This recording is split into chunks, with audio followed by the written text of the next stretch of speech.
Uh. Hallelujah. Yeah.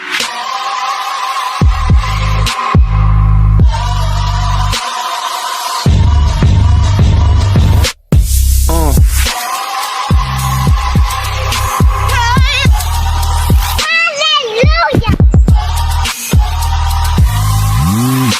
Yeah.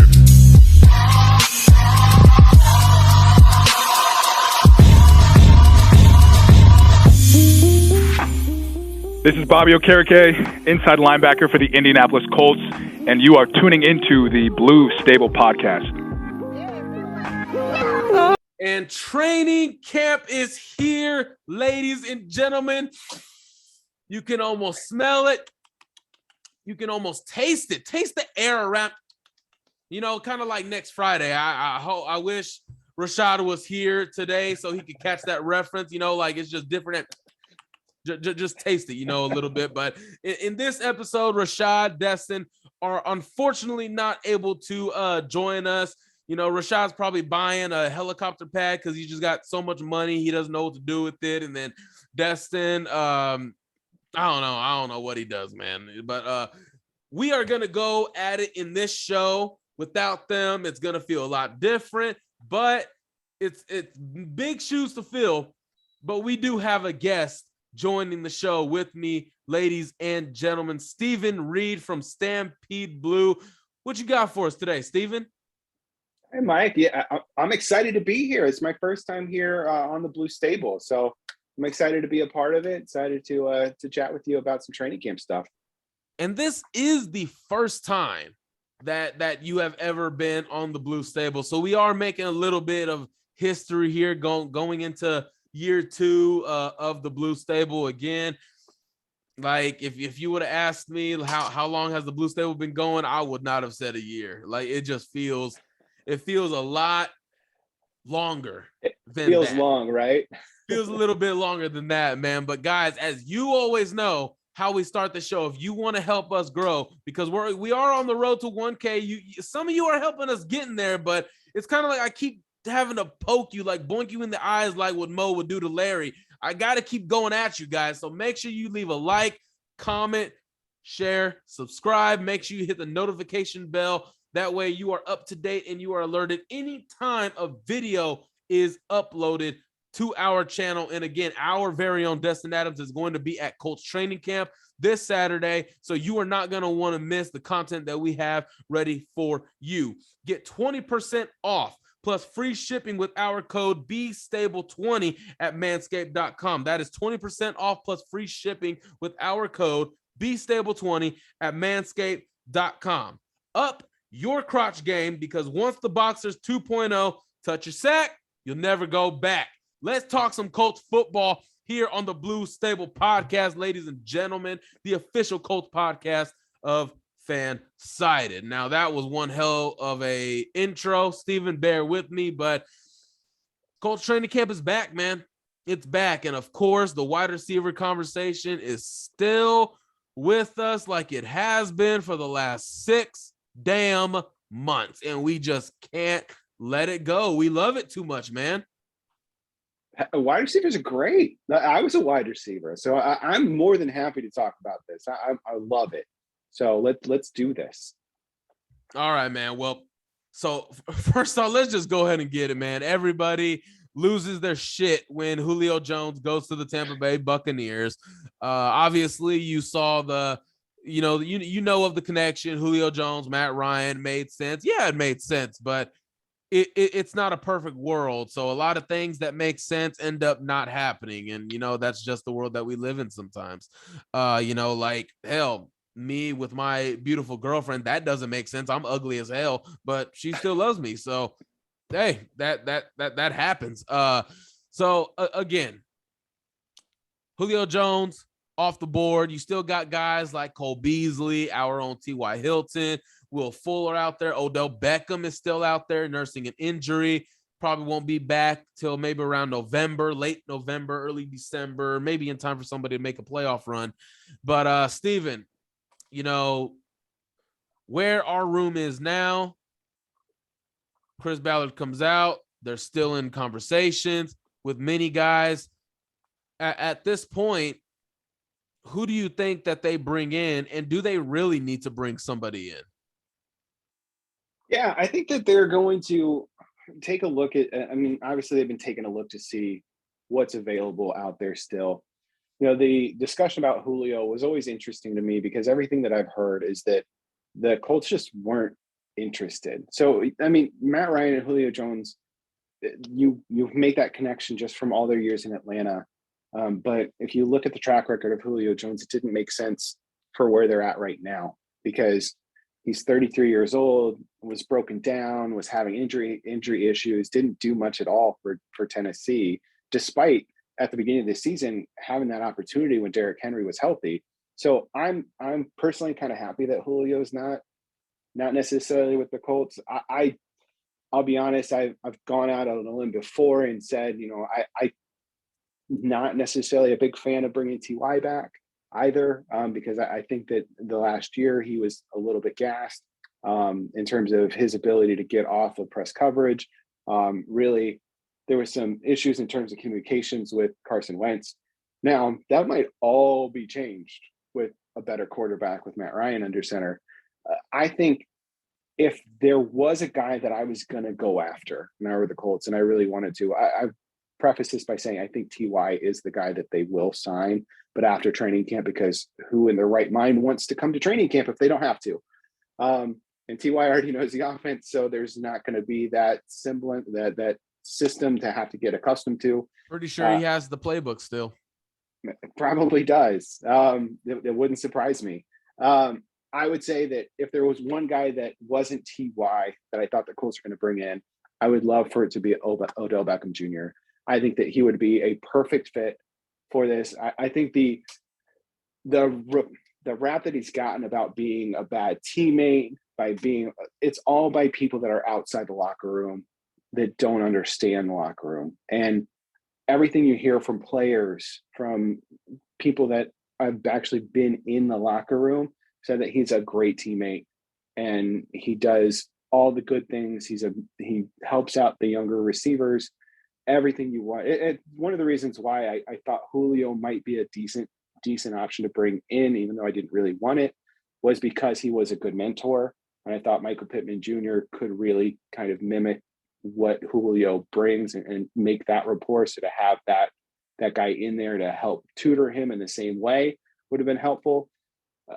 Ultimately, though, when you think about the Colts wide receiver room, you don't necessarily need a veteran guy to come in because at this point, everybody talks about needing somebody there to be a mentor. Quite honestly, that's why you've got Reggie Wayne. Reggie Wayne is Super Bowl champion. We all know him, his future Hall of Famer. I was lucky enough to get to talk to Reggie last year in an interview. And so he is a great person, knows the game of football. You hear everything that Chris Ballard, Frank Reich says about him and everything, all the energy and the experience that he brings to practice. That's something that is unique to him as a wide receiver coach. And so I think that that's something that you don't necessarily need to bring in a veteran receiver. And I'll be interested to see how the start of training camp goes, because Alec Pierce, this first day of training camp, played pretty well.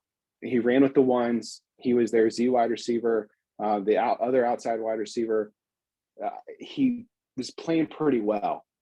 So I'm excited to see what he offers this team, because you've got Reggie to be that veteran leader in that locker room. You've got Michael Pittman as your one. So you don't need a guy to necessarily come in and be the one.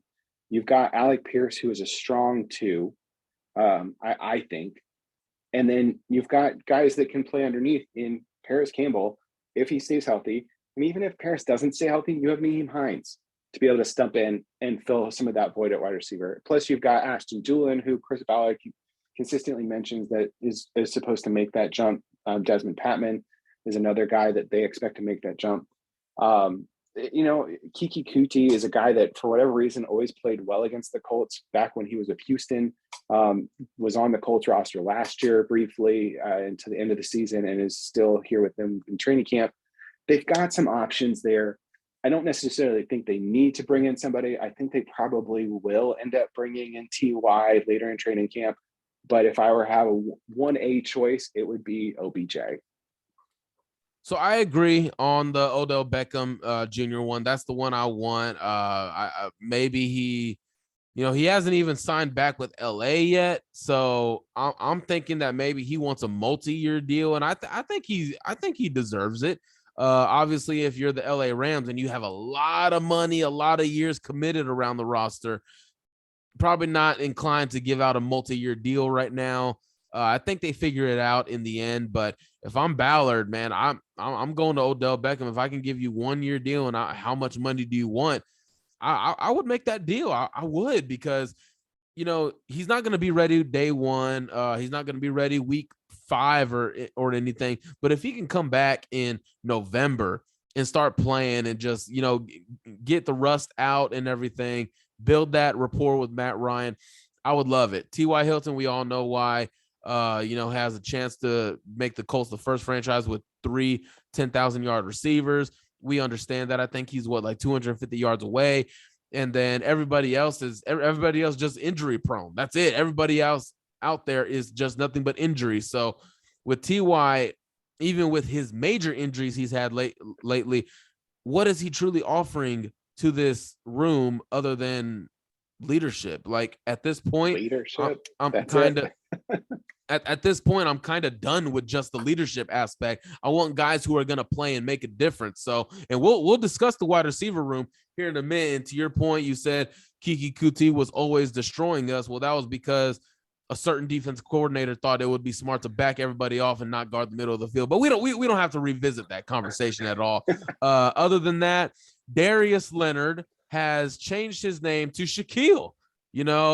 That would have been a lot better if he just said that day one instead of made multiple All-Pros, watched every single game of his career for the last 4 years and known him as Darius. So he's now Shaquille now. And shout out to him. I'm glad he's making the change if that's what he's comfortable with. I know I made the change with my last name going to Pevia. That was important to me. So,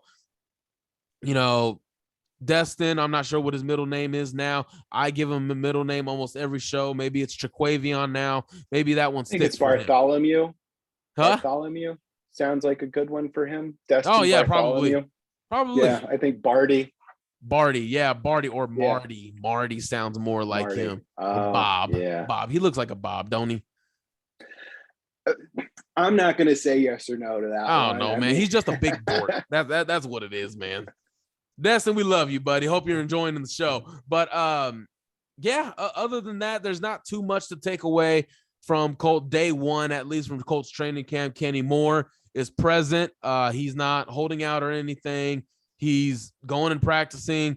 Other than that, not really a whole lot to discuss, honestly, in terms of news. But what we can talk about, and if you were subscribed to our newsletter, you would have known ahead of time, we're talking camp position battles today. And again, that is, if you subscribe to our newsletter, you would have known that, because that is a feature that comes with our newsletter. You get to see early what we're going to talk about on the show. That way, you know what's coming, instead of saying, oh, what are they talking about today? You know what's coming. So the link is down in the description below. Make sure you subscribe to the Blue Stable weekly newsletter. So let's talk some position battles, shall we? My good friend Steven, because these would have been nice, and I'm sure we're going to get to them with Destin, but him and I have been on opposite ends of the field when it comes to this left tackle competition between Bernhard Raimann and Matt Pryor. See, I'm for Pryor. Destin is for Raimann. Destin believes a 25-year-old rookie is going to come in and win a starting job. I don't see it personally. Now, I'm not trying to, talk down on Raimann, but again, Pryor's been in this system for a year. I think he's better. I think he's more ready at this spot than Raimann is.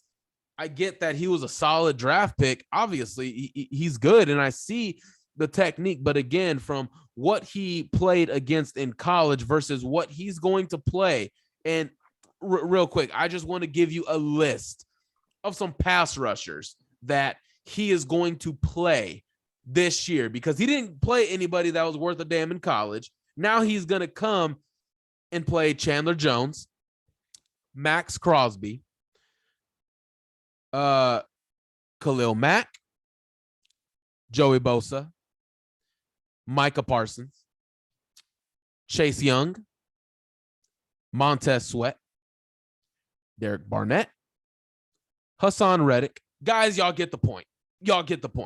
And I'm just not comfortable with that, guys. Me personally, I'm just not I think I'm gonna go with Ryman. Not Ryman. I think I'm gonna go with Pryor on this one, because again, he's just. I think from what I'm hearing, his body has changed a little bit. I think he's dropped a little weight to help him transition over to this position at left tackle. I'm not sure if you saw, Steven.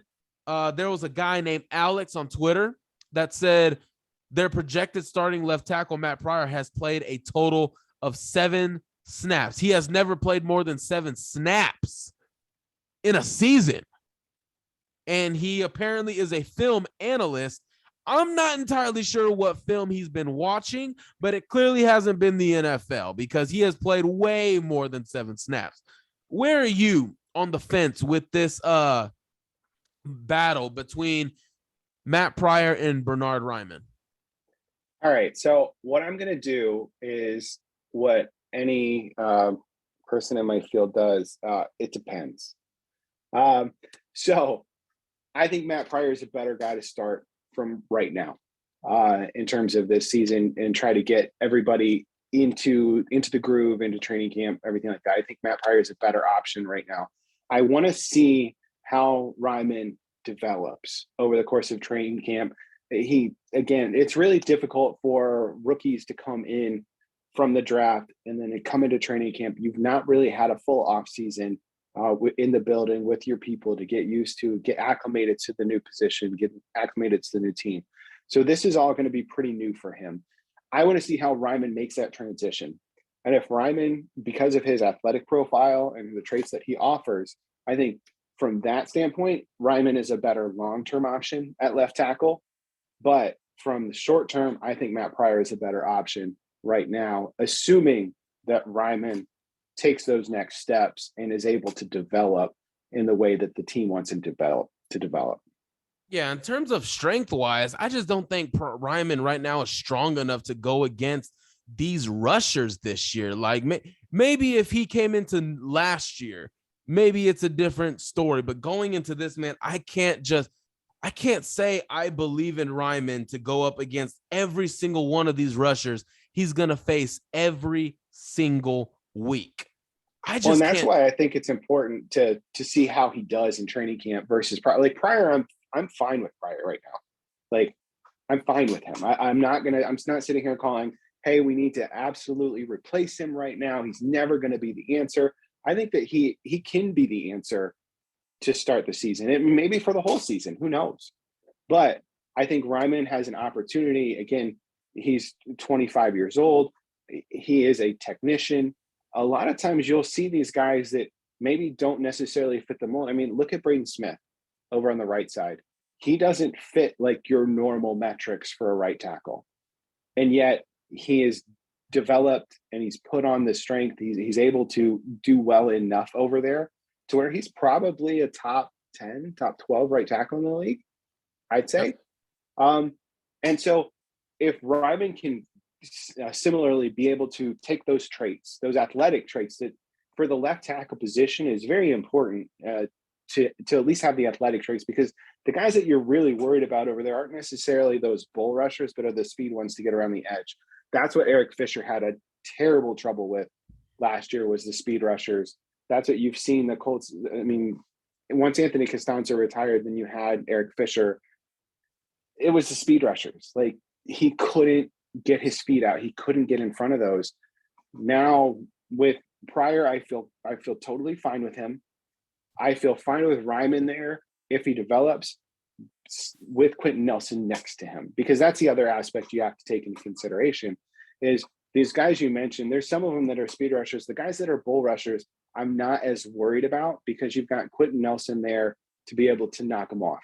Because quite honestly, you're not going to face a lot of defenses that will blitz up the middle as much when you have the interior of Quentin Nelson, Ryan Kelly, Danny Pinter, because all three of those are I would argue that that's probably the best interior offensive line in the league, right there with those three players. So I feel confident with any of those guys going one-on-one and being able to help out.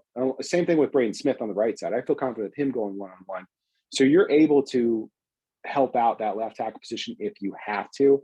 The other part about this, though, that kind of makes the left tackle question less important, I would say, is Matt Ryan at quarterback is very different than Carson Wentz. He is smart and he will get that ball out quick. You saw this. You saw reporting Stephen Holder, Greg Doyle, Zach Kiefer, everybody, Joel Erickson, everybody, Jake Arthur, everybody was saying, hey, Matt Ryan is getting the ball out like lightning. He knows exactly where he's going.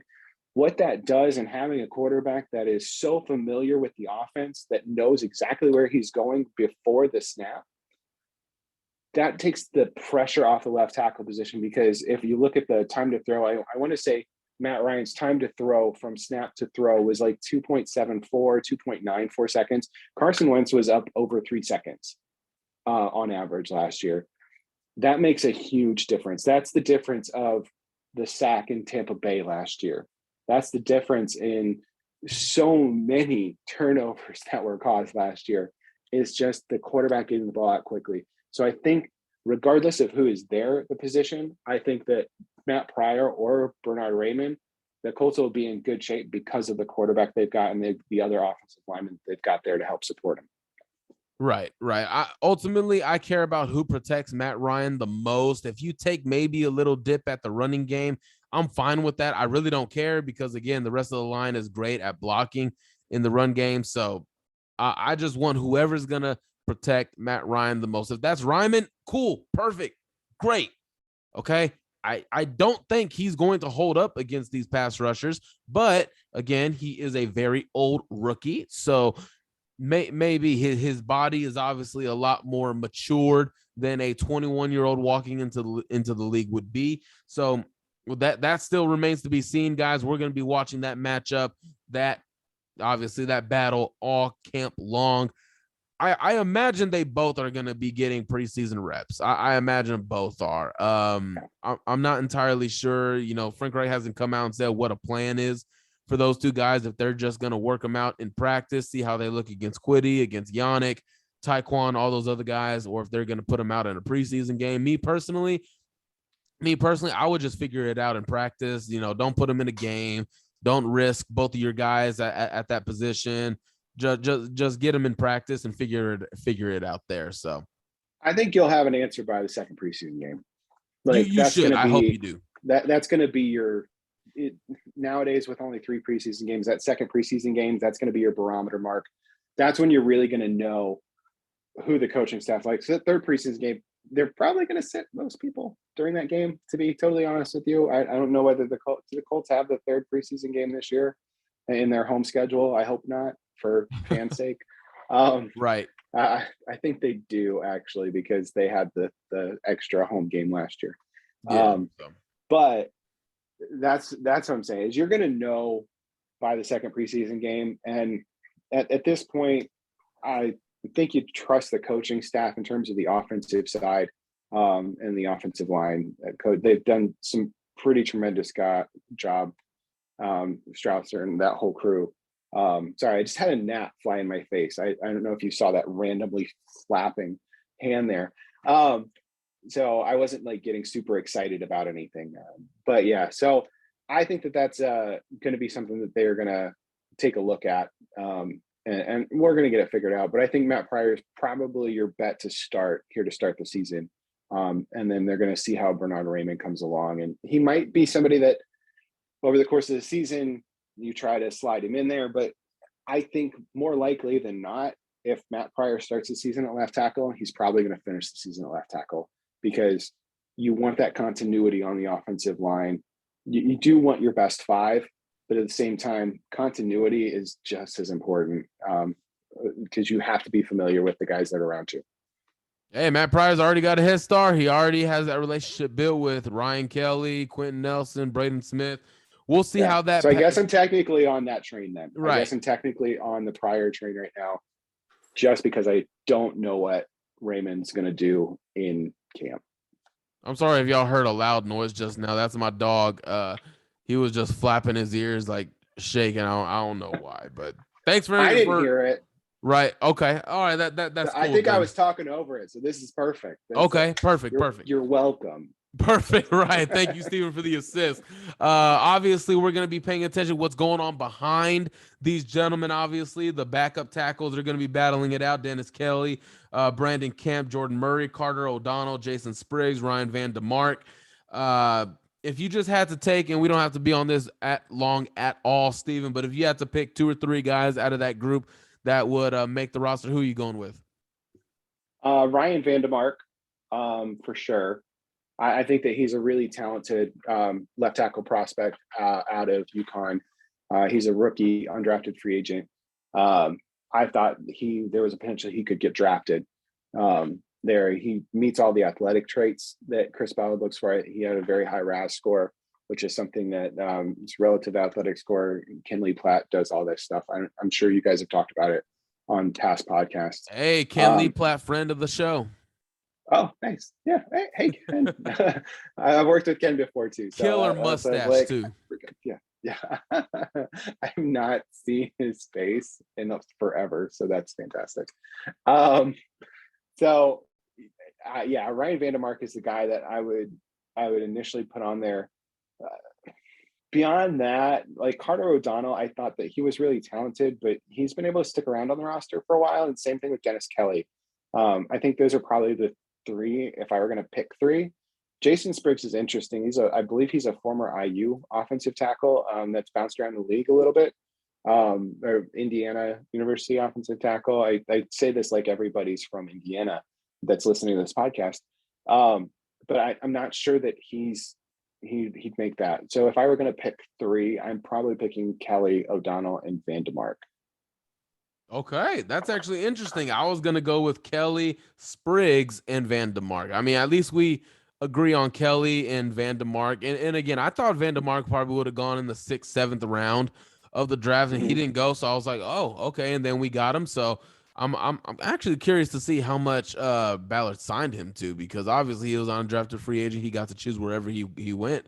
So I'm actually curious to see how that actually went. So we're going to the guards. Obviously, Danny Pinter is going to challenge for that right guard spot. I'm sure he's going to battle with probably whoever loses the left tackle position, whether if it's Ryman or Pryor, whoever loses probably going to slide over and battle it out for that right guard spot. But behind them, I really just see one guy, obviously Will Fries, the other guy listed on the roster, Josh Seltzer. Probably not. Obviously, you got guys like Dennis Kelly and Spriggs, guys who are experienced, who can obviously go in and out. You got Matt Pryor. Again, if he doesn't win the job, and if he actually doesn't end up winning the right guard job, hell, he can, or whether if he ends up winning the right guard job or Danny Pinter doesn't, whoever the case may be, you still got a guy along with Will Fries who can plug in and out and probably about 4 spots on the offensive line. So I'm okay there.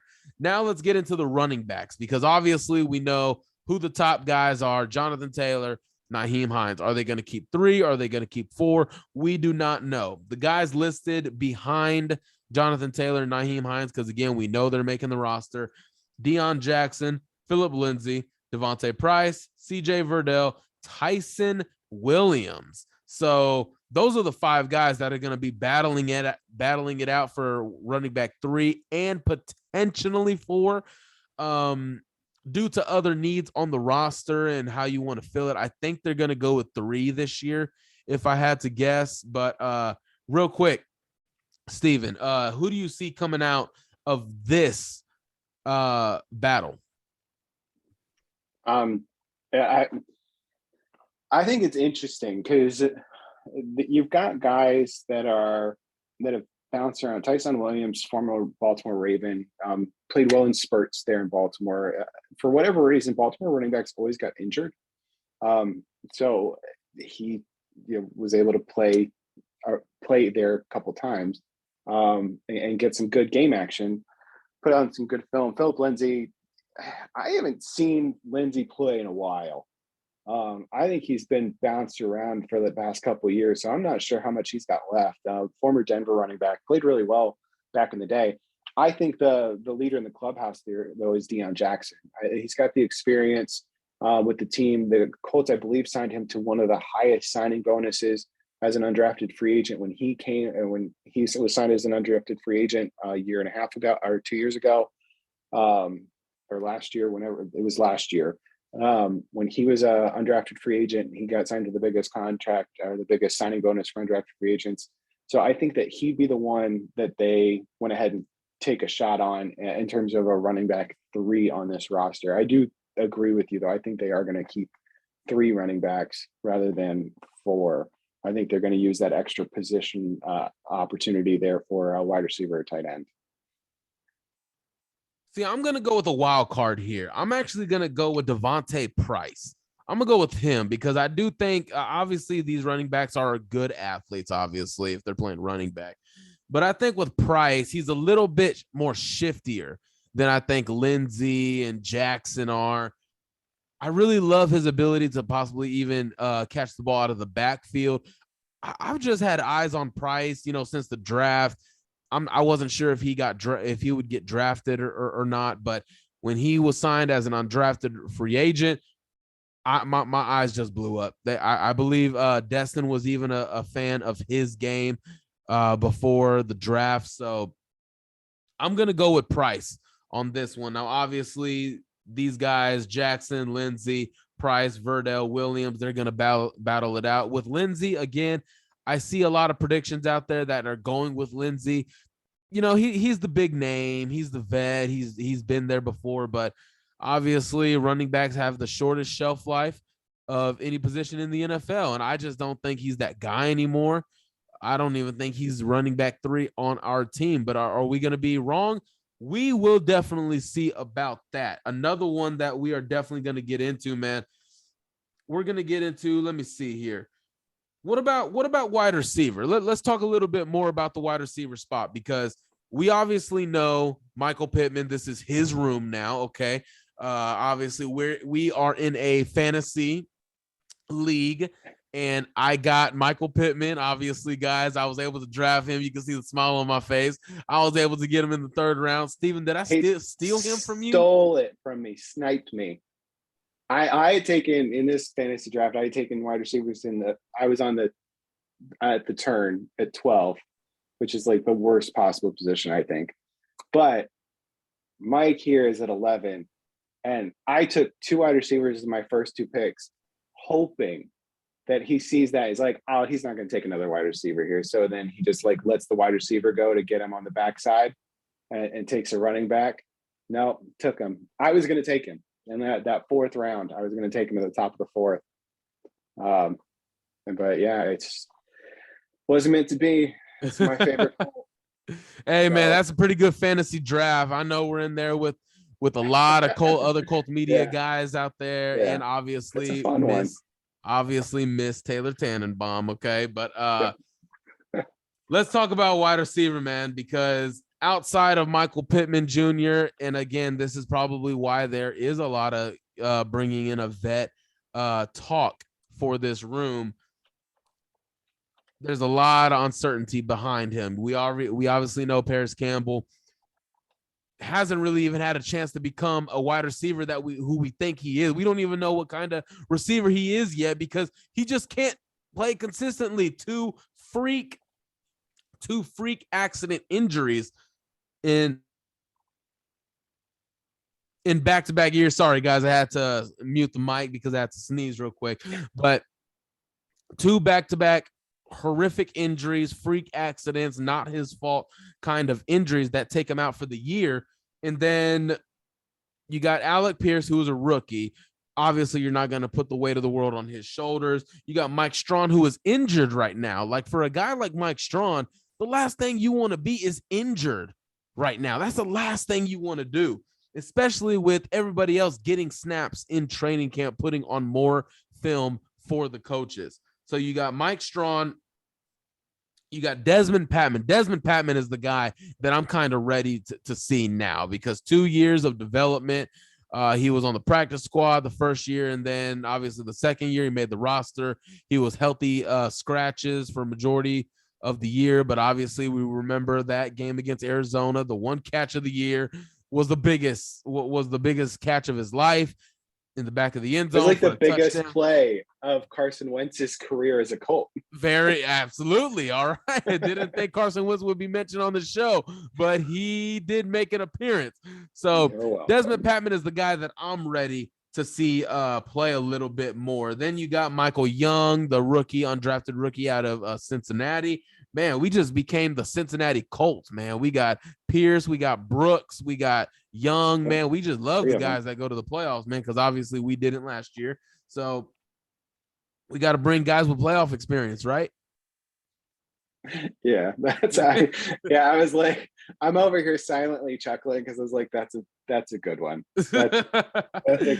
I'm a dad, so like I sit there and I will just go, well done. That was pretty good. That was pretty good. You got Kiki Kuti, you got DeMichael Harris. Still got love for my guy DeMichael Harris, and then newly signed Isaiah Ford. All right, obviously he's got the big fan in Zach Hicks over there at SB. But my thing is, man, you obviously have Ashton Doolin right now, man. Would you be mad if I said Ashton Doolin was wide receiver 2? That I think he's wide receiver 2? I would disagree with you because I think it's Pierce. Honestly, I think Pierce is wide receiver 2. I think you could. I would say with Doolin's either. probably wide receiver 3. Like, okay, I'm fine with that. I'm fine with that, Yeah. because obviously wide receiver 1, 2, and 3 will not play special teams. So if Doolin is wide receiver 3, you got to find somebody else to play that. That's a tough spot right there. Damn, Like, that is literally a gunner. You got to find somebody else to play the gunner position. So behind this, at some point, this is what confuses me about Ballard's approach. And I don't have too many questions, but this is one thing. After the season, he gets asked about the wide receiver spot. Oh, well, I like the room and everything. I like the room. I like what we can do after the draft. Oh, we got Michael Young. We got Alec Pierce. I still like the room, not signing anybody. But you keep talking to other vets. Why not just let these dudes play? You spent draft picks on them. Let them play. You can't know what they are if you don't put them on the field. Don't do it in 7-on-7. 7-on-7 barely tells you anything. All it shows is that these guys are athletic and can catch a ball. That's it. When you put full 11 on 11 out there, you see it's just the difference is night and day. Okay. You spent draft picks, Desmond Patman, Alec Pierce, Mike Strawn. You have Kiki Kuti, who you signed last year. You have these guys like DeMichael Harris. You have a guy like Ashton Doolin. How are they supposed to develop and get better if they have a guy who's coming in as a vet who probably isn't even doing any more than them, stealing their snaps? Me personally, I just don't get it, because if we're truly being honest, what does T.Y. Hilton do for this team that Alec Pierce isn't going to do, that Mike Strawn isn't going to do? This was a T.Y. conversation? I'm not trying. Hey, I'm just saying, because of the vet wide receiver conversation, I get it if you want to go bring one in. I get it. I truly do. But my preference is give these guys some playing time. Let them play. You get better by being on the field. Mental reps on the sideline only do so much. You got to get your ass out on that field and play. Get your hands dirty a little bit.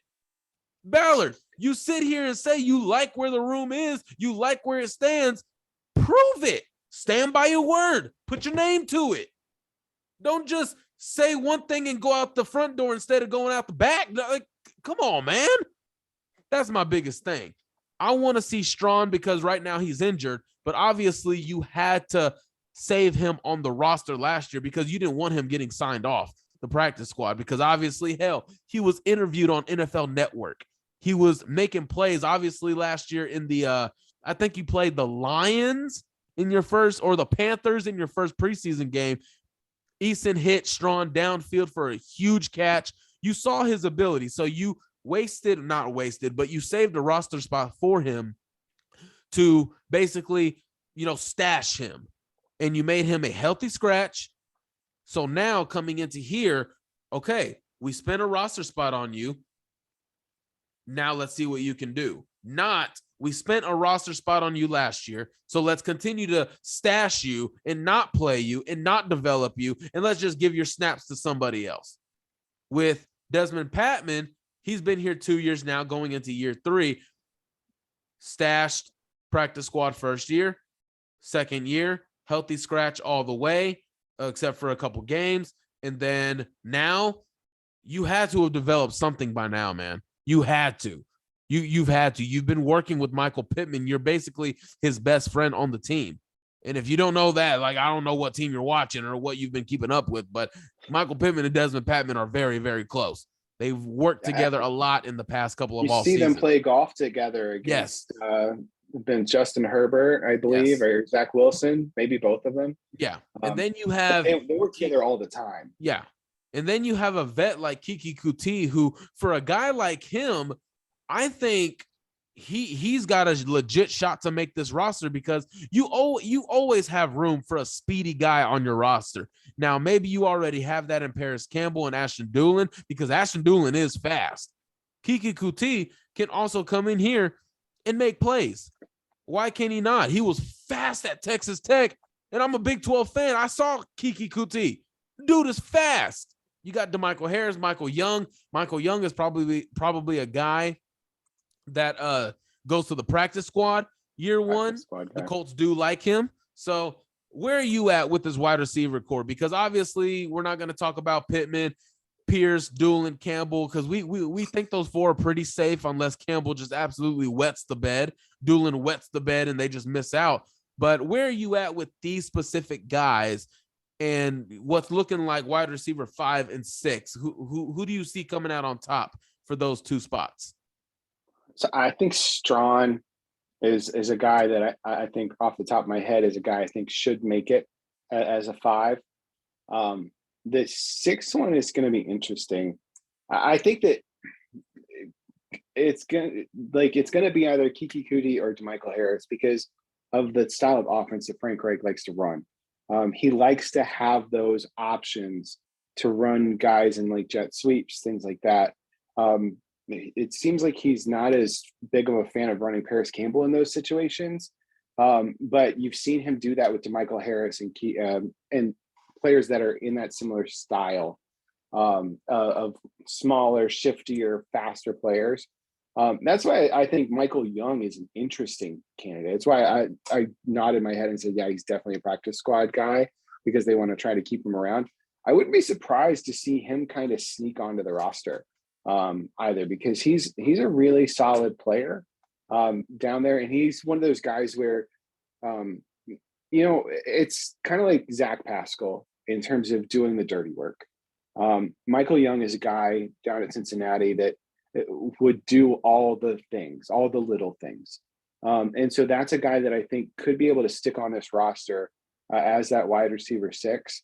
And then I totally agree with you in terms of the bringing in a veteran wide receiver aspect of it, because we talk about TY, and TY is the one that makes the most logical sense in terms of how they're talking. The fact that Chris Ballard brought him up unprompted when talking about the wide receiver room in his press conference yesterday.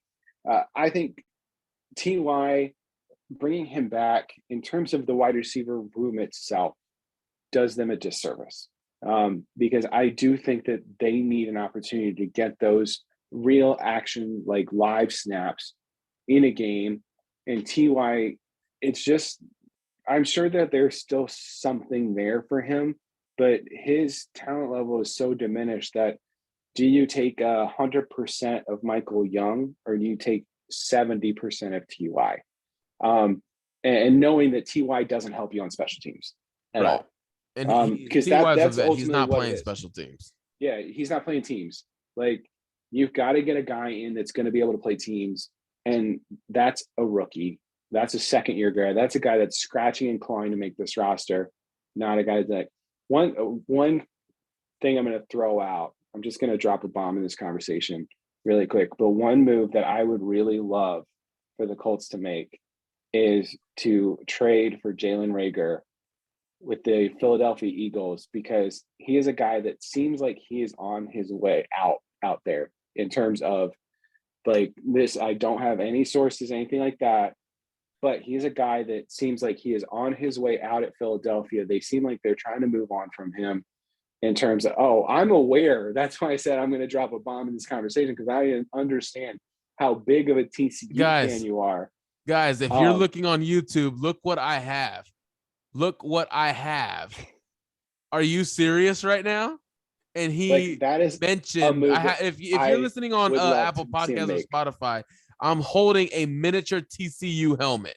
Like, I want to engage in this conversation so bad, Steven. I'm going to let you finish your point. Unfortunately, Mike has passed out. And he's just overjoyed with the fact that I even brought that up in the conversation. I think Jalen Reagor would be a really interesting piece, because I talked about to Michael Harris, I talked about Michael Young. Jalen Reagor is a very fast wide receiver. He's shifty. He's able to, you get him in space, he can make a guy miss, and he's gone. So I think that's a guy that, quite honestly, if you're looking for somebody that could come in and use that fresh start, I think this would be a perfect opportunity for the Colts to potentially take a swing on a value in Jalen Reagor. Because like I said, the Philadelphia Eagles seem like they're trying to push him out. Like right now, he's probably wide receiver 5 on the roster. Former first-round pick, speed for days, athletic traits. Is a guy that I thought they might look at in the draft when his draft came around a couple years ago. So that's a guy I think might be an option if Howie Roseman is interested in trading him. If we're just looking at guys on the roster right now, I think that Michael Young could be a surprise wide receiver 6 on this roster, because I think that he does everything and can play teams. I would love it if they made that little trade there for Jalen Reagor, because I think that he's got a ton of potential. You guys can't see this on YouTube, but Mike's actually started taking off his clothes. No, I'm just joking. He hasn't done that. I was about to say, what? I'm just playing with you guys. This isn't happening. But yeah, I think that could be an option. It makes a lot of sense in terms of the Colts needing a wide receiver that's specifically a speed wide receiver that can stay healthy. Chris Ballard likes that hard, dirty speed. Jalen Reagor offers that. He wasn't given an opportunity as much in Philadelphia. I think getting him with an accurate quarterback like Matt Ryan would be a huge boost to his potential and would give him an opportunity to really kind of show out to what his first round talent is. So just more this entire conversation. More Colts and Eagles trades. They've done it like 6 times. Like okay, so it was Wentz and then it was Pryor. Now we're gonna go after Reagor. Chris Ballard loves himself some TCU players, man. I got to tell you. On Jalen Reagor, man, I do agree that, and the same could probably go for Devontae Smith this year. It could go for A.J. Brown. A.J. Brown is going to see a dip in his fantasy value and in his stats because, quite frankly, Jalen Hurts just sucks. Okay, I'll just keep it. And remember, Philadelphia just signed Zach Pascal, who Nick Sirianni loves. Yes, yes, over there. And so like, those that's are why snaps I'm saying there. Jalen Reagor is dropped. Like you got A.J. Brown, Devontae Smith, Zach Pascal, right there are already up above Jalen Quez Reagor. Watkins as well. They're deep. And Quez Watkins, that's right. So that's why I was saying like Jalen Reagor right now is probably your wide receiver 5. Yeah. So to start, so they might make a move on him. That's a lot of options for a guy who doesn't really throw the ball very well. So that's very weird to me. But I mean, his whole career, it's been Carson Wentz or Jalen Hurts. Like, dude, come on. Like, you need structure. You need something with talent. You need development again, too. So would I be open to that? I absolutely would. Trust me, I would. I really would, because he's still talented. Hell, he was triple jump state champion in the state of Texas. Do you know what kind of That's really hard, athletes? by the way. You know how many freaking athletes come out of Texas, and he was triple jump state champion? Come on, man. Like he is an athlete. He has the afterburners. Some of his problems have been drops. That wasn't necessarily an issue at TCU. So it's kind of weird that those drops kind of started popping up in the NFL. Are they holding him accountable enough? I have no idea what's going on in Philadelphia, but would he help out? I'll tell you this. I think he would. When it comes to drops, when you're uncertain where that ball is going to be, it makes you think more than you should. And so having two relatively inaccurate quarterbacks, and then Jalen Hurts just frankly inaccurate quarterback to throw you the ball, you're constantly trying to figure out where that ball is going to be versus knowing where that ball is going to be. That was the difference with Tom Brady, Peyton Manning, Matt Ryan, Drew Brees. You knew ball was here. Boom. You just put your hands out, it was there. Versus these other guys, you have to track. And I understand as an NFL wide receiver, you should be able to do that. But yes, you should be able to do that. But you're also knowing that you're about to get crushed a lot of times. Like that's why Michael Pittman last year, I think had a good season, but he could have done so much more. Because if you watch his film, how often was he going up to get a ball, then coming down and immediately getting hammered, or having to pull back and come back across his body to get a ball, having to break stride? Hey, man, like, we do not have to revisit what Michael Pittman could have done, because thinking about Carson Wentz overthrowing Michael Pittman when he beat J.C. Jackson one-on-one on the outside still pisses me off to this day. To this day, Deontay Wilder edition, okay? To this day. Okay, I'm not even going to try and do all that and destroy everybody's ears. But just go for it. You know, it's your own podcast. I think a lot of people would be upset with me if I did that. I think the two guys that I'll go with are going to be Strawn and Patman, because I mean, you drafted them, you talked highly of them, you gave these guys roster spots last year. They've got to account for something, man. They have to. If you're not gonna go and sign and change your philosophy in free agency, if you're not going to go sign one, then develop some. Just do that. Like, stop. My question then is, who's going to be on teams? Like, why do we keep playing this game? Draft picks. Oh, we're banking on development. Let's just go with a vet. Come on, man. Like, I want at least a little bit of a change to an approach, because obviously I think that is needed with Chris Ballard. So I see it both ways. If you want to go get a vet, I won't be mad at it. I won't be mad at TY. I won't. I just don't see what he offers more than Patman, Kuti. I just don't see it talent-wise. I just don't see what he offers more. But what I do see from what who offers is Manscaped. Crotch discomfort hurting your game, fear no more. The kings of crotch comfort, Manscaped, have spent 2 years designing the most comfortable boxer briefs out there. Sleek, soft, comfortable, and flexible. The brand new Boxers 2.0 from Manscaped. Take your package to the royal ball throne. The global leaders in below-the-waist grooming have the Lawnmower 4.0 for the trimming, so you can wear the Boxers 2.0 for the chillin'.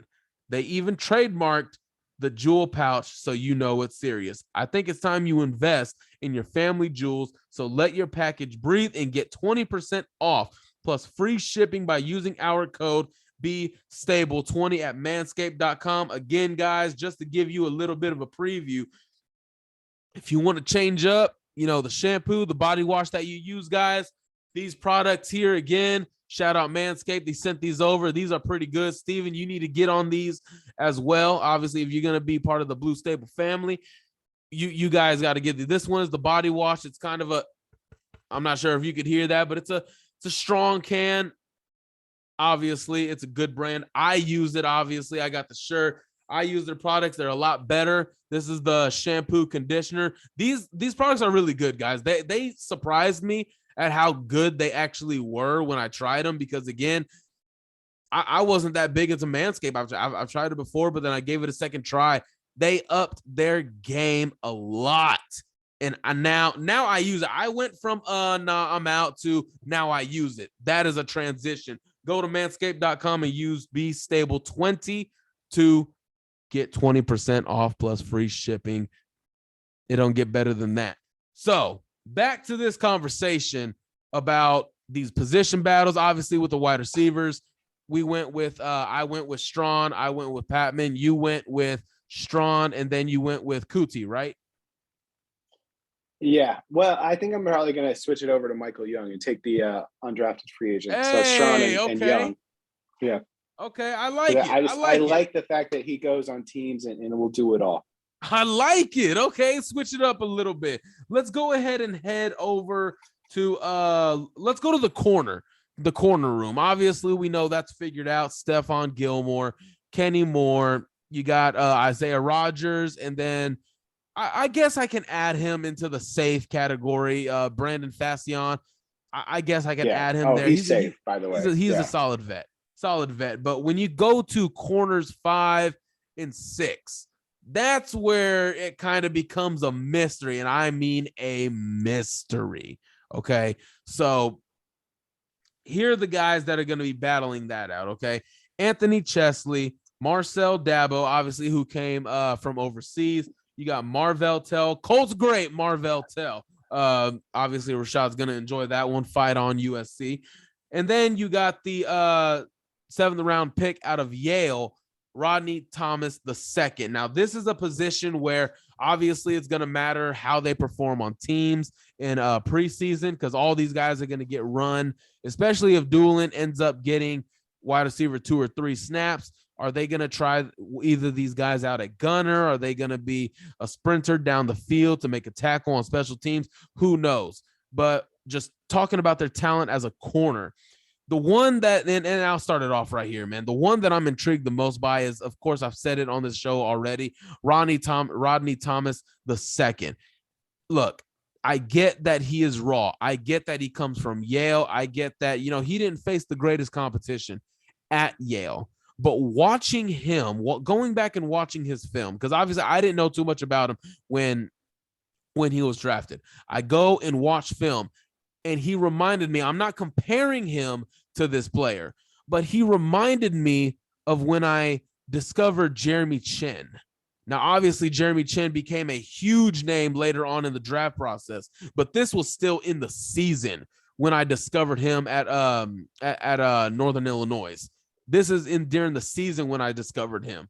He's a guy that is the best player on that defense. He is a guy that is making plays. He's all over the field. He is attentive. He knows where to go. He is a leader on that defense.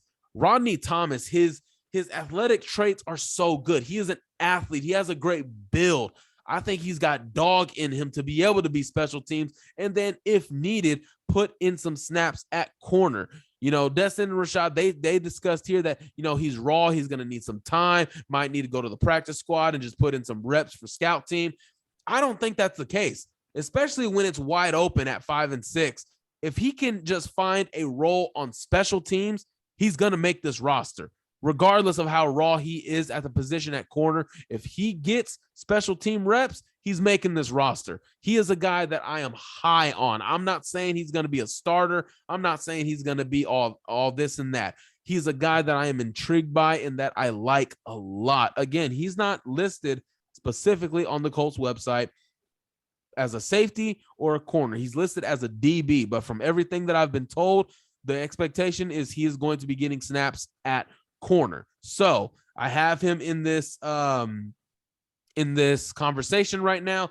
Steven, where are you looking at? Because 5 and 6, again, there's not the biggest names. Obviously, Marvell Tell, who ended up missing, what was it, the 2020 year because of COVID. Yeah. He was one of those guys that, he opted out. So now he's back. Where do you see this competition going a little bit for that last 5 and 6? So I'll be honest, you and I, prior to this conversation that we're having right now, we did not talk about this. When you gave me this list, Rodney Thomas was the only one that I was like, all right, that's the guy that I'm keeping on the roster as my my 5. After that, it's honestly a toss-up.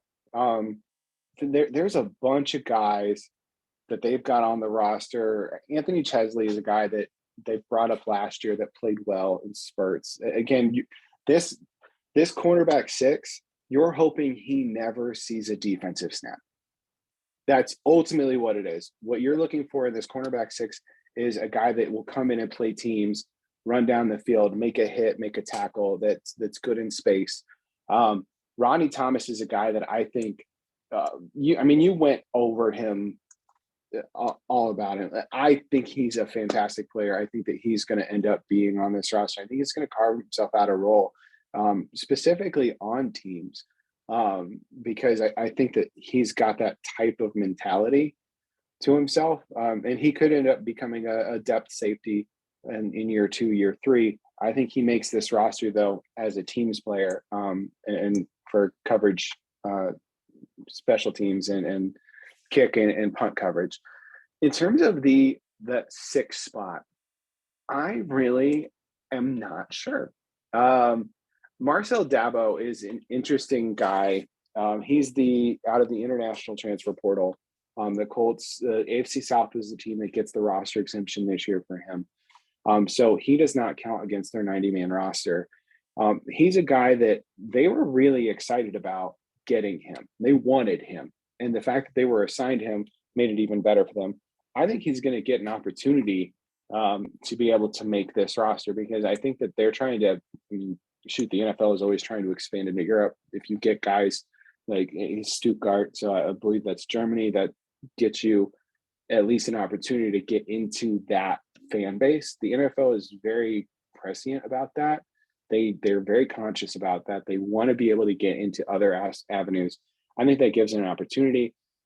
I'm not sure in terms of who else is going to make the roster outside of. I'm pretty confident in Rodney Thomas, but if you're going to toss out if I'm going to toss out a name that I feel probably most confident, it's probably Chesley, just because he's got the experience from last year. I'm not that confident about Marvell Tell making this roster, because they didn't keep him last year. He was a guy that had every opportunity. A lot of the guys that opted out didn't make it back on NFL rosters. So that's another guy that I think that might have a little bit of an issue. But yeah, I'd probably say Rodney Thomas is my CB5. Anthony Chesley right now is probably my cornerback 6. But keep an eye out for Marcel Dabo. I think that he's got an opportunity. Yeah, I think Anthony Chesley is the one that I'm going to go with as well, because like you said, the experience that he had on the roster last year, obviously it's going to be a defensive scheme switch. So a lot of this is going to be about like, how do these corners perform being on an island? Because we know that's what Gus Bradley's scheme is a little bit for these corners. Can they do that? That's why you go and get a Stephon Gilmore, who's proven to be able to do that. And, you bring over Brandon Fascion, who's played in the system for a while. So who is better at, being on that island? Who puts up a better fight? And again, who performs better on special teams? Because Colts value special teams a lot, probably more than 90% of this league. But again, as you saw in the NFC playoff game against the San Francisco 49ers and the Green Bay Packers, special teams matters. So we'll see how these position battles goes, guys, because the more and more I watch Rodney Thomas, the more and more I tweeted this out, the more and more I keep telling myself, this is a guy that makes the roster. This is just a guy that makes the roster. I don't care how raw he is, how young he is, how inexperienced, whatever the case may be. I just see something like this is a guy that I just see something in. I see something in this he guy. reminds me of Matthew Slater, I think is his name, the special teams ace out of New England. Mm-hmm. Somebody that is just, he's a glue guy. He just sticks.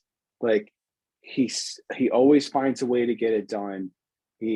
He's able to just do whatever you ask him to do. And I'm not saying that Rodney Thomas, I see him as like a starting corner or a star in the league. I'm not saying that. No, I'm saying I see something at an early stage in his career that will help him make the roster and make a little bit of a difference, whether if it's special teams or in the corner room.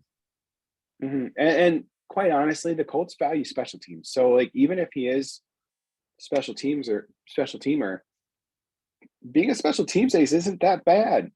You still get health insurance. You can still get paid a whole lot of money.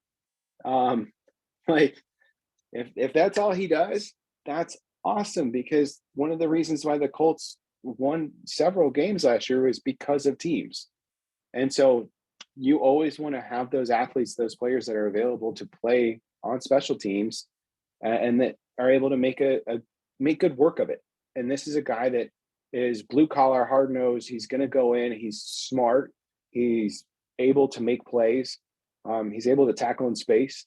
So I'd feel really confident about him making that roster as a special teams ace, and then potentially working his way to be a backup safety, but focusing primarily on teams. And that's okay. So for you personally, are you starting Isaiah Rodgers or Brandon Fascion as the number 2 outside corner? That's a good question.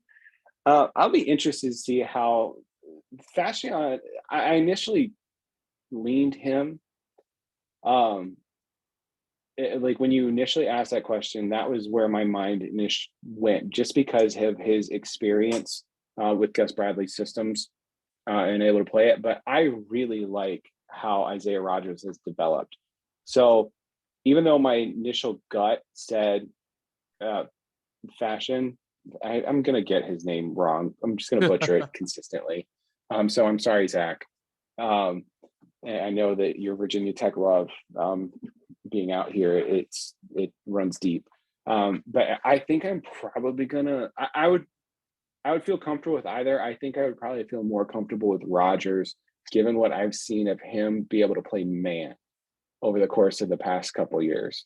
Because you see him every once in a while be put in a man situation, and I feel very confident in his ability to turn and run with guys. He might be the fastest player on this roster. Isaiah Rodgers, and he showed that in the playoff game against Stephon Diggs. He did, yeah. He's crazy fast. He can play, and so I feel like Isaiah Rodgers is probably going to be my cornerback too, after like getting a chance to actually think about it and talk about it out loud. Obviously Gilmore is your 1, Rodgers I think is your 2, Kenny's your slot, obviously, and then Fascion's probably your dime. Okay. Nickel dime. I mean, that was interesting. Quite honestly, guys, like as you all know now, you're probably all familiar with football. Most defenses are playing nickel and dime coverage. Yep. So you're usually playing with 5 or 6 DBs. And so these guys are going to see the field. You want to have six quality corners if you can. Hey, man, everybody wants to throw it all over the field. Got to have the DBs to be able to stop it. So that's just how it goes. Another position that I want to get to, and guys, we have linebackers, and we're going to get into the defensive line. That's going to close it out for the show. But for the linebackers, we already know Shaquille Leonard. We have Bobby Okereke. We have EJ Speed, and we have Zaire Franklin. First off, I do want to start off by saying I am ready to see, depending on how Gus Bradley and Richard Smith, how they juggle the playing time. I don't know how that's going to go, but I am curious to see if EJ Speed can get a little bit more run, because I really like him. I really like what he showed in the Arizona game last year. Like, he's just a gadget type of a player and a typical Chris Ballard type linebacker, similar build to Darius Leonard, long arms, insane uber athlete. I'm ready to see if he can take another step forward this coming year. But getting into the potential linebacker 5 or linebacker 6. Now, I don't know if they're going to keep 6 linebackers, but getting into this spot, fifth linebacker. You know, I think we're just going to focus on the fifth linebacker. How about that? I think there's going to be other spots in the DB room, of course, like we just said. You want plenty of depth there, so you're probably going to keep more, so you might have to shave that sixth linebacker spot off. The guys that are going to be battling it out for that position, they're going to be JoJo Domann, Sterling Weatherford, and then Forrest Rhyne. These are going to be guys who are, first off, all rookies, by the way, all rookies. So you're going to have somebody that's going to come in and play special teams. I have heard, and I'm pretty sure you have too, Steven, the Colts love what they saw in JoJo Domann. They really, really liked what they saw. Sterling Weatherford also turned some heads as well. If I had to guess, if I had to just say, you know what, my gut feeling says the Colts go with this guy on cut day, I say they go with JoJo Domann.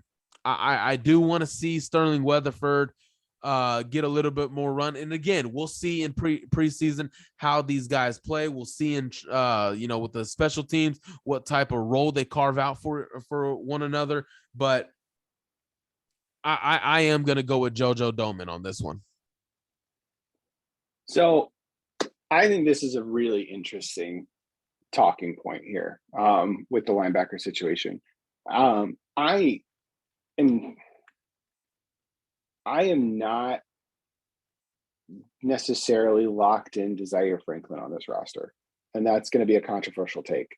For me personally, I'd rather they keep JoJo Domann and Sterling Weatherford rather than keep Zaire Franklin, because Zaire is great. He's done well, but his primary where he's contributed the most has been special teams. Like I mentioned before, like I mentioned in the last segment, majority of teams play nickel dime coverage. That means you pull a linebacker off the field. So having that strong side linebacker that normally would be that Zaire Franklin, that's not as necessary. Now, it might be a little bit different in Gus Bradley's defense. I'm not as familiar with how he likes his linebackers. I will say that if we're saying that Zaire Franklin is on this roster is a lock, then and the pick is between JoJo Domann and Sterling Weatherford, I'm actually going to be team Weatherford in this one. I think that he offers a little bit more versatility. He also played safety at Miami of Ohio, so that gives him some versatility there to play him backside. And normally, when you've got guys that are long, lean, like Weatherford is, that's Chris Ballard's body type right there. Like JoJo Domann, he's one of those guys that's like a bulldog. He's going to get in there. He's going to make a play. He's going to hit you, everything like that. He's 6'1", 230. Sterling Weatherford is 6'4", 225. It's almost a really similar. He's a taller, like, I don't know if he's a longer version of Shaq Leonard, which is going to be a hard sell. I don't know what his arm length is compared to Shaq Leonard, which is really hard for me to say right now because it's I just don't. It's going to be uncomfortable for me to not call him Darius. But Sterling Weatherford, I think, offers a little bit more opportunity. I think either JoJo or Sterling, those are the two options for me, to be honest. If we're going that linebacker 5, we're only keeping 5. Those are the two that I would be deciding between. I'd leave Weatherford just because of the versatility aspect of him and what he offers in coverage, versus JoJo, I think, would actually be an opportunity to take Franklin's role there. So no Forrest Rhyne love. No, I mean, he made a good play today in camp, and this all could change. Like, remember, guys, this is day one of training camp. This could all change as we go along, and as we see guys, as the lights turn on, they're going against. Maybe you look at the guys. The only one that consistently went up against top level competition was JoJo there at Nebraska. The other two guys, Ryan was at, I think, Villanova. Weatherford, I mentioned, was Miami of Ohio. So both of those guys played lower level competitions. Who knows? Maybe when the lights turn on, when they go up against these faster guys on offense, it might have a little bit of an issue. But in terms of just pure traits and what I saw in film, like doing the college stuff, I really like Sterling Weatherford. Hey, that's a good conversation, guys. Who do you guys think, if the Colts just keep 5 linebackers, who do you guys think they keep, whether if it's JoJo Doman, Sterling Weatherford, Forrest Ryan? You guys comment down below of who you think is going to be the winner. And in fact, just give us a comment of who you think is going to be the winner of all these positions that we've talked about today. And the last one that we're going to go, well, technically it's a 2-parter. Let's go with the interior defensive line, because that one, after DeForest Buckner, Grover Stewart, and Dio Odengbo, you really don't know what's going on after that position. And you definitely need some depth, because, again, Chris Ballard loves to have guys. He loves to have a lot of guys, and maybe they're keeping 10 defensive linemen on the roster this year. I have no idea, but let's talk about it. So obviously you got Buckner, Stewart, Odengbo, but after that you got Curtis Brooks, you got Byron Coart, you got Eric Johnson II, and RJ McIntosh. I am curious to see how this turns, because honestly, for the interior, I actually have, I wouldn't say it's necessarily a hot take, but I think Eric Johnson is going to go on the practice squad this year. I don't think RJ McIntosh and Byron Coart are going to make the roster. I think Curtis Brooks, in terms of, I basically separated everybody on who the Colts had under which position, basically. So out of Curtis Brooks, Coart, Johnson II, the rookie, and RJ McIntosh, who they signed in the offseason, I only see Curtis Brooks making the roster because I think he's a little bit more of Nate Ollie and Gus Bradley's more type of defensive tackle. Everyone else, they're kind of, I don't get enough from them. But Brooks is a guy who, again, he did a lot of stuff for that Cincinnati Bearcats defense. He was almost the heart and soul. He did a lot in terms of pass rushing. I only see this one guy making it. And of course, you don't need to have a lot of guys from this position of Brooks, Coart, Johnson II, and McIntosh coming in, because you still have guys like Tyquan Lewis who can come in and out. You have Odengbo who can sub out with Stewart on passing downs, pass rush downs. So I that's where I'm leaning. Basically, Brooks is the only guy in terms of depth who makes it out of this group. Steven, where are you thinking this position battle goes? Now, I believe Chris Ballard in the past has typically kept more defensive linemen than almost any other position group. So I'm going to go under the assumption they're going to keep 5 defensive tackles, 5 defensive ends, because that's or right about there. So I think that you've obviously got your DeForest, Grover, and Odengbo. The Colts have him listed as a defensive end. I'm not really going to quarrel with that because they slide him down to defensive tackle quite a bit. But I think Curtis Brooks is a no-brainer for everything you said. He was the heart of that Cincinnati defense. Like you mentioned earlier in the podcast, that the Colts need guys that have playoff experience. Curtis Brooks has that, and more so than a lot of other players on the Colts roster, sadly. But the other guy that I think Eric Johnson also is a guy that will end up making this roster in terms of making it straight away. I think Chris Williams is an interesting player to look out for. The defensive tackle out of Wagner. I think he's going to be a guy that they stash in the practice squad. RJ McIntosh is interesting because I actually scouted him back when the Stampede Blue, we did a draft guide, and RJ McIntosh was a guy that I actually really liked for Chris Ballard. He ended up being drafted, I want to say, by the New York Giants, something like that. But he got drafted to a team that didn't use him very well. But he's a guy that has got that explosion, is long. So it would give him an opportunity. I don't think he makes this roster, though. I think I'm with you in terms of Byron Keller and RJ McIntosh. I don't think they make this roster. I think they keep 4 defensive tackles right there. I'm not counting Dio in that group because I think he's like a tweener there. But I think it's DeForest, Curtis Brooks, Grover Stewart, and then Eric Johnson. I just see these guys having such unique skill sets that really fit Gus Bradley's defense. And at the time of the draft, they had already hired Gus Bradley. So they were going for Nate Ollie in terms of the defensive line coach and Gus Bradley's defense. So those are the four guys that I think that I would keep on this roster. Real quick, yeah. Chris Williams, he's not listed on the Colts website. I'm on the Colts website on their roster right now because I'm seeing it right now, and I'm at the bottom, and there's no Chris Williams here. Maybe it just got cut. Sorry, dude. Damn! I think we're getting breaking news right now. Chris Williams. Hey, I don't know. Okay, so I completely forgot. I didn't even see his name, so I didn't even have roster. I didn't even see Chris Williams's name on their list, so I completely forgot. Like, it's a 90-man roster. I have to go back to the roster and look. I completely forgot about Chris Williams, man. I completely forgot.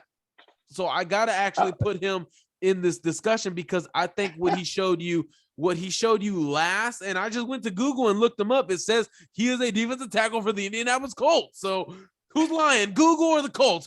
Which one is? See, but I've got the Colts roster up from their website from I've refreshed it a little bit ago, so I don't know. Colts, get your shit together, okay? They still have Darius Leonard. It's not Shaq Leonard. Oh, that's a problem. Let's go. That's a problem. Let's talk to JJ. All right, here we go.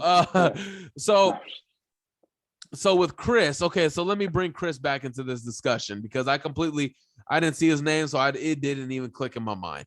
He showed some good things last preseason, right? He showed some good ability to rush up the middle. I'm actually going to say Chris Williams makes the roster over Eric Johnson because, like you said, if they're going to keep five inside, five outside, I'm going to say they do Buckner, Stewart, Odangbo, Brooks, and Williams. Those guys, I think just the ability to be able to be good in the run stopping, but also do something in the pass rush department.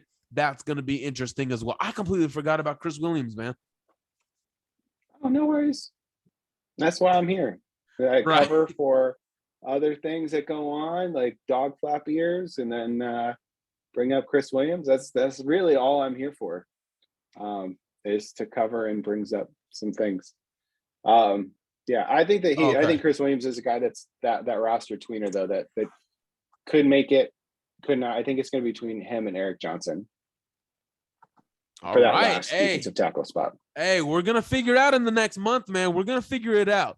Okay, so the last one to close out the show, guys, we're going to talk about the defensive ends, pass rushers, right? Obviously, Ngakoue, Pay, and you want to say Lewis are the guys that are safe, right? Yeah. Yeah, you want to say they're safe. So the guys that are battling it out for the last two spots that you want to say, Ben Banigou, Cameron Klein, Brian Cox, Ifeadi Odingbo. Don't even know if I said that correctly, but we're gonna go with it. Okay, man, this one is interesting because you got a mix of potential young rusher, you got a potential mix of a veteran defensive end, and then you got a guy who's kind of touched the surface a little bit of where he can be a little bit. So, man, the two guys that I'm going with, look, we'll start with the one that everybody knows, obviously, Ben Banigou. This is a guy who we're not going to get into the previous regime. Let's just say that he is in better spirits. We are very excited for his opportunities in Gus Bradley's defense. We are excited for the legitimate opportunity that he is going to receive to earn actual playing time this season. I am curious because obviously this is going to be a guy who plays in the preseason. We'll see how he does. What has he been working on with Ollie, with Bradley, his trainers in the offseason? We'll see how that goes. Banigou is not a sure thing to make the roster. Let me be a little bit objective here. He is not a sure thing to make this roster. He has got to earn it. Right now, if I had to guess, is he on the outside looking in? Maybe not, because Fide Odengbo is a guy who can add some stuff to you on the outside as a backup. You got Brian Cox who can give you a little bit. Cameron Klein obviously has been a mainstay for the Colts in recent years. For Bandicoot, he's got to go out and earn it, man. He's got to go out and earn it, because again, this regime, Ollie, Bradley, they wanted to keep Bandicoot, so they wanted to keep him for a reason. And now he's going to have the chance to get into training camp, get into preseason, put it all together. I mean, he's had a lot of time. He's had a lot of time to get some stuff together, to work on some things. And I'm just happy that he's actually in a much better situation. We still don't know about Nate Ollie as a defensive line coach. Is he even better than Brian Baker, who was pathetic as a defensive line coach?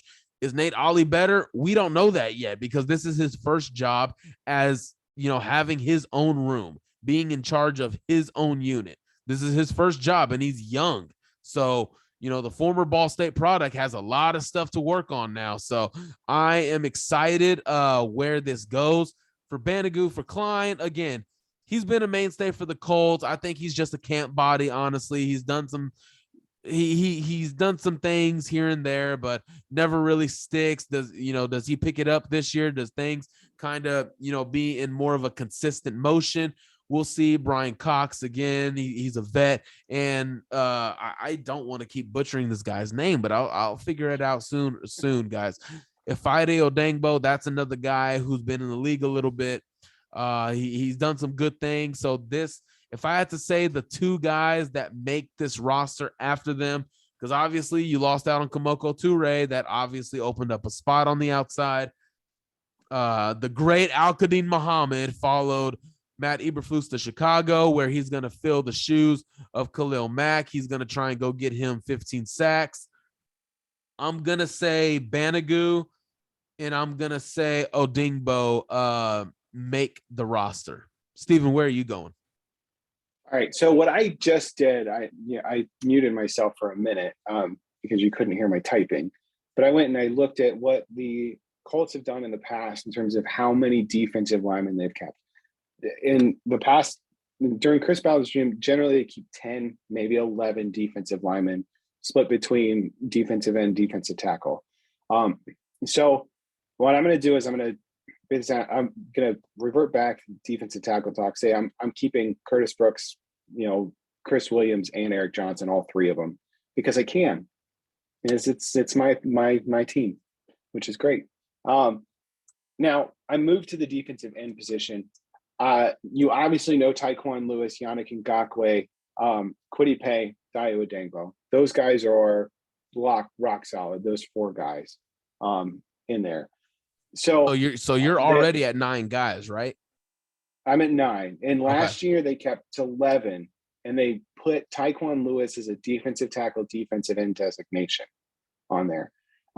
So I think Banagoo, if you look at his body type and his weight, his play speed, he's very similar to Yannick Ngakoue. He's Ngakoue's backup in this case, yeah. Yeah.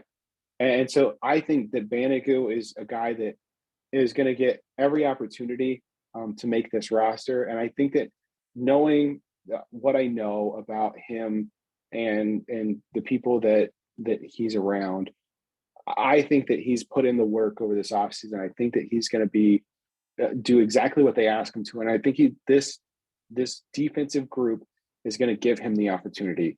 And with that opportunity, who knows? I think that he's going to capitalize on it. So that's where I'm putting my money. The other roster spot, I'm actually going to go with Cameron Klein there in terms of my last defensive end. And I'm going to put Tyquan Lewis or Dayo Odengbo in that / defensive end, defensive tackle group. I like Cameron Klein. I like what he brings. He's out of South Dakota. He's a second-year guy.